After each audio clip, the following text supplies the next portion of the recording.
Une vidéo qui a circulé sur Internet récemment montre ce qui semble être un cri de démon emprisonné et enchaîné sous une excavation réalisée par des archéologues dans une partie du fleuve Euphrate qui s'est déjà asséchée.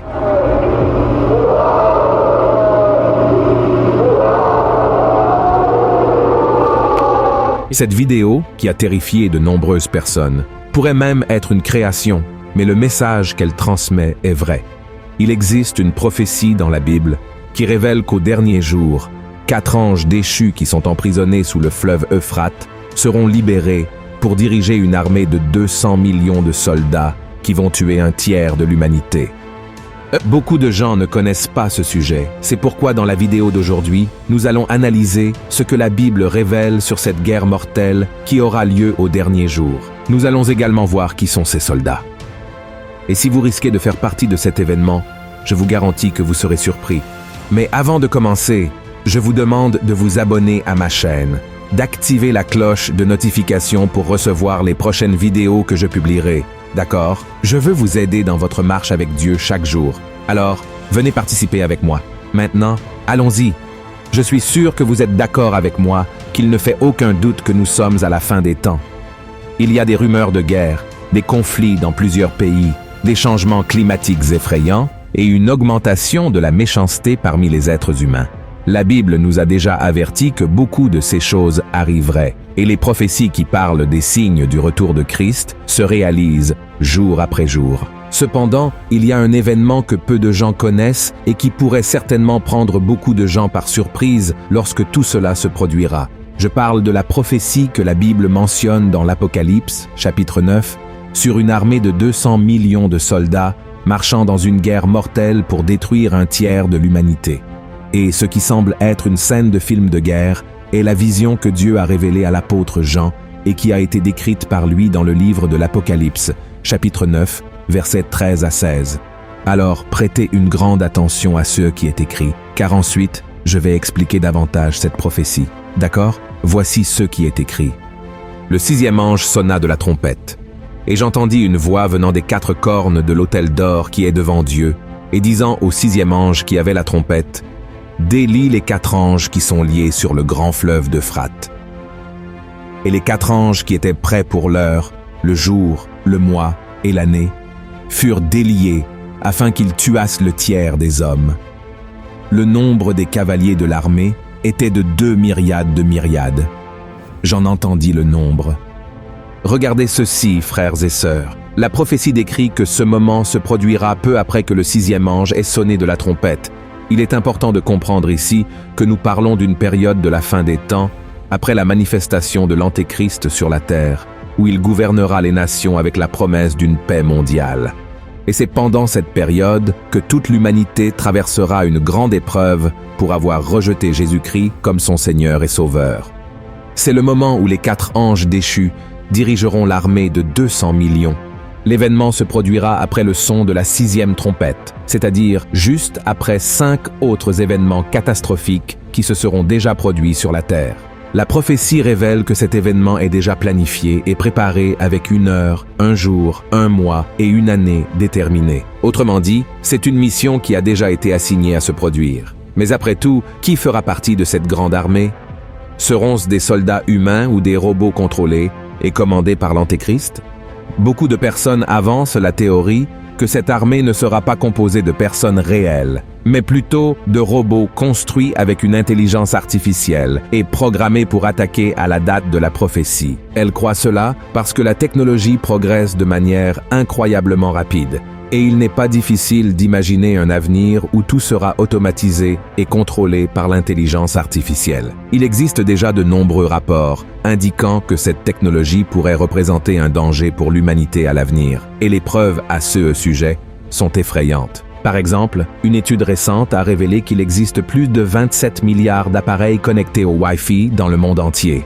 Autrement dit, une armée de 200 millions de robots ou drones dotés d'intelligence artificielle serait facilement réalisable.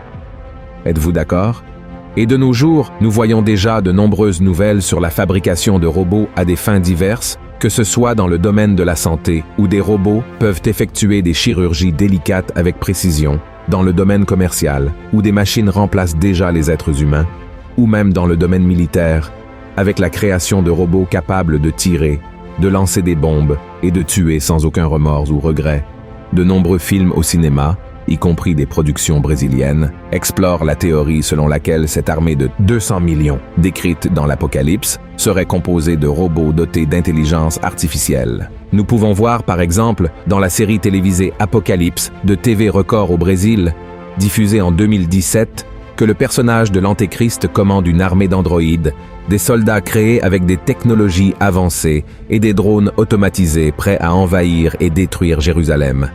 La raison pour laquelle de nombreuses personnes croient en cette version est liée à la partie du verset qui parle du jour, de l'heure, du mois et de l'année de l'attaque, car les robots sont programmés pour répondre à des commandes de date et seraient déjà prêts à être activés lorsque ce moment arrivera.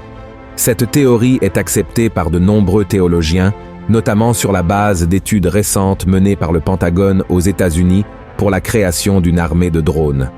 Et le fichier récent a révélé que l'armée américaine a déjà commencé la phase de test avec des centaines de milliers de drones de guerre, remplaçant les soldats réels par de véritables machines d'attaque. Ce sont des drones automatisés qui communiquent entre eux via la technologie 5G et sont capables de tirer, de lancer des missiles supersoniques, des bombes atomiques et des gaz toxiques pour éliminer la cible. Il s'agit du projet A, où l'essaim de drones aériens dominera le champ de bataille du futur. Croyez-moi, frères et sœurs, ce futur n'est pas si lointain, car certains de ces drones sont déjà disponibles pour une utilisation gouvernementale et ont été envoyés pour aider l'armée ukrainienne dans son combat contre la Russie. Les rapports indiquent que ces drones sont extrêmement efficaces, capables de repérer un ennemi à des kilomètres de distance et de lancer une attaque armée. Le taux de survie après une attaque coordonnée et programmée par un drone est presque nul pour 100. Autrement dit, ces robots pourront éliminer la cible facilement, sans rencontrer aucune résistance. En Chine, par exemple, un défilé militaire a vu la participation de plus de 5000 drones dans une démonstration coordonnée et synchronisée. Et cet exploit historique a été rendu possible via Internet, où tous les drones étaient contrôlés par un même système et avec la technologie 5G, une grande quantité de drones dispersés dans le monde entier. Et cela est tout à fait possible. Et bien que cette théorie puisse avoir du sens pour certaines personnes, il existe d'autres possibilités qui traitent de cette armée mortelle de l'Apocalypse d'une manière différente. Beaucoup croient que cette armée est composée de personnes réelles, prêtes à tuer et à détruire, provoquant un génocide d'un tiers de la population mondiale. Mais d'où viendra cette grande armée? Et qui sont ces personnes? La Bible révèle que les 4 anges déchus sont emprisonnés sous le fleuve de l'Euphrate, dans la région de l'Asie, au Moyen-Orient, où la population a considérablement augmenté ces derniers temps. Selon les données, actuellement plus 400 millions de personnes vivantes dans cette région, et sa croissance est la 2e plus importante au monde. La théorie selon laquelle l'armée serait composée de personnes de cette région a du sens, car le nombre de la population est compatible avec ce que Jean a décrit dans cette prophétie. Il est également important d'analyser ce que les versets suivants révèlent dans l'Apocalypse, chapitre 9. Regardez ce qui est écrit. « Et ainsi je vis les chevaux dans la vision, et ceux qui les montaient, ayant des cuirasses couleur de feu, d'hyacinthe et de soufre. Les têtes des chevaux étaient comme des têtes de lions, et de leur bouche il sortait du feu, de la fumée et du soufre. Le tiers des hommes fut tué par ces 3 fléaux, par le feu, par la fumée, et par le soufre qui sortait de leur bouche. » Beaucoup de théologiens pensent que la description de ce que Jean voyait dans sa vision aurait été faite selon la perspective de son époque. Après tout, il s'agit d'une vision que Dieu lui a révélée il y a plus de 2000 ans. À cette époque, les caractéristiques d'une armée étaient limitées à des chevaux et des chariots, des épées et des armures, avec une esthétique très différente de celle d'aujourd'hui.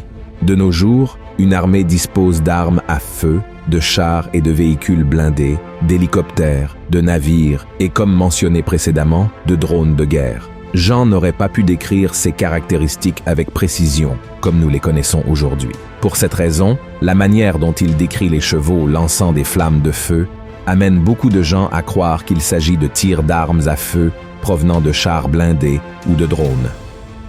La fumée serait une conséquence de cet affrontement, et le soufre représenterait les gaz toxiques largement utilisés lors des guerres, en particulier pendant la Première et la Seconde Guerre mondiale, pour éliminer les ennemis. Par conséquent, cette théorie soutient l'idée que cette armée sera composée de personnes réelles, de soldats faisant partie des groupes militaires des nations qui seront gouvernés par l'Antéchrist. Cependant, pourquoi les gens ordinaires accepteraient-ils de faire partie d'une guerre pour éliminer un tiers de la population? Il est très important de comprendre que nous parlons d'une époque où les gens auront rejeté Dieu, et ceux qui resteront ici se soumettront aux ordres de l'Antéchrist. Il régnera sur les nations, dictant ce qui est bien et mal selon ses principes diaboliques. C'est la version à laquelle je crois le plus, où les gens seront manipulés pour former cette armée dans une guerre mortelle, où les personnes assassinées perdront totalement la chance d'avoir une vie éternelle aux côtés de Dieu. Une autre théorie soulève certaines caractéristiques symboliques des 200 millions de soldats. Le texte ne révèle pas clairement si les soldats seront composés de personnes réelles, de démons ou de robots dotés d'intelligence artificielle, mais il révèle quelques significations importantes. Dans la vision de l'apôtre Jean, les soldats et les chevaux portent des cuirasses de différentes couleurs. Le verset 17 mentionne une couleur rouge comme le feu, bleu foncé et jaune comme le feu, que certains croient être l'identification de 3 groupes organisés de soldats qui seront dispersés sur la terre. Le nombre 3 est également le nombre de fléaux lancés par les chevaux, le feu, la fumée et le soufre. Tout au long de la Bible, il est possible de trouver la signification de chacun de ces composants. Le feu, en tant que symbole de destruction, porte le message qu'une vie de rejet de Dieu a pour conséquence l'enfer.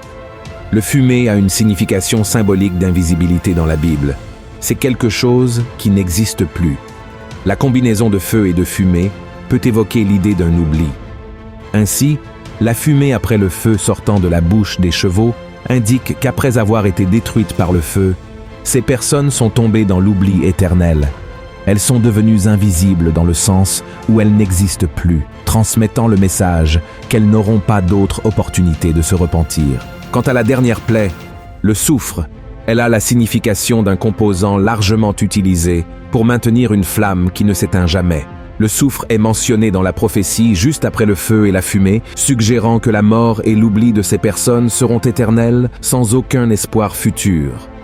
Ainsi, ces soldats porteront le message du jugement de Dieu sur ces personnes méritant une destruction éternelle, montrant à ceux qui resteront sur terre qu'après la mort, il n'y aura aucune opportunité de se repentir.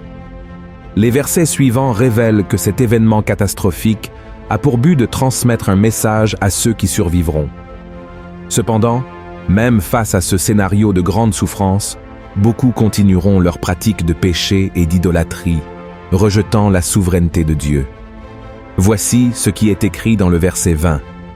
Les autres hommes qui ne furent pas tués par ces fléaux ne se repentirent pas des œuvres de leurs mains, de manière à ne point adorer les démons et les idoles d'or, d'argent, d'airain, de pierre et de bois, qui ne peuvent ni voir, ni entendre, ni marcher. Et ils ne se repentirent pas de leurs meurtres, ni de leurs enchantements, ni de leur impudicité, ni de leur vol. Très bien, frères et sœurs, certaines personnes croient que nous vivons déjà ce moment, en raison des guerres sanglantes, des pandémies et des fléaux qui tuent des milliers de personnes dans le monde entier. Certainement, toutes ces situations sont des signes de la fin des temps. Cependant, je crois toujours que nous ne vivons pas exactement les événements décrits dans la prophétie, qui se produiront seulement après le son des trompettes et pendant le règne de l'Antéchrist. Nous devons avoir à l'esprit que toutes ces choses se produiront réellement, pour montrer à quel point Dieu est souverain et qu'il n'y a pas d'autre chemin que celui de lui. La seule chose que nous pouvons faire est de choisir le bon côté lorsque tout cela se produira.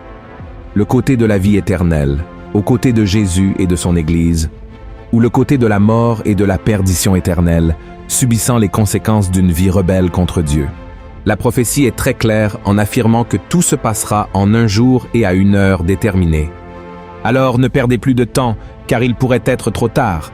Je t'invite à accepter Jésus tant qu'il en est encore temps. Laisse-le habiter dans ton cœur et te donner la vie éternelle. Je te garantis que ce sera le meilleur choix que tu feras dans ta vie. Amen. Si tu as aimé ce message, partage-le avec tes amis et ta famille. Propageons la parole de Dieu et attendons le retour de Jésus. Amen. Je t'attends dans la prochaine vidéo. Que Dieu te bénisse puissamment.